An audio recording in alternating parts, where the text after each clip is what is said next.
ma być numer 1. To jest taki malutki klocek biały. No dobra, o, tu go widzę. Tak. Rozpakuję. I zobaczcie. Mały puzelek tu. Taki biały, tak. Teraz są numer 2. Takie sale malusie z takimi... Wow. O, zobaczcie, z takimi małymi. Oj, no gdzie one będą? Tu nie, tu nie. No nie, gdzie one będą teraz? Ciekawe, gdzie on jest. Czy tu je znajdę? Nie. A może tu będą? Jestem bardzo ciekawa. Zobaczymy. O, tam widzę jedną część. No dobra, to chodź.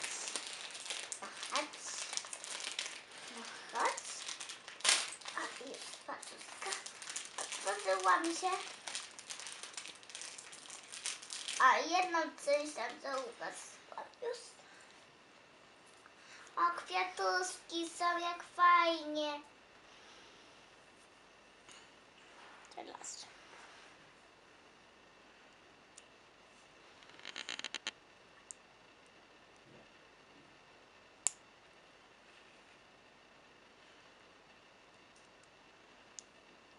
I tutaj są właśnie ręce naszego robota.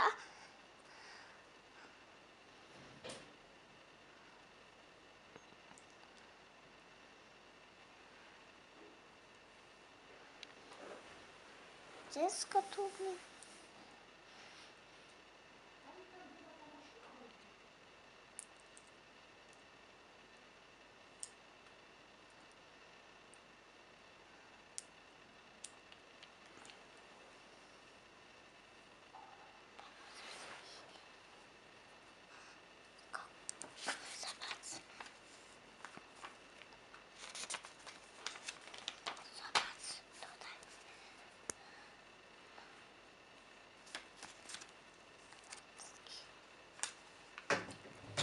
Tam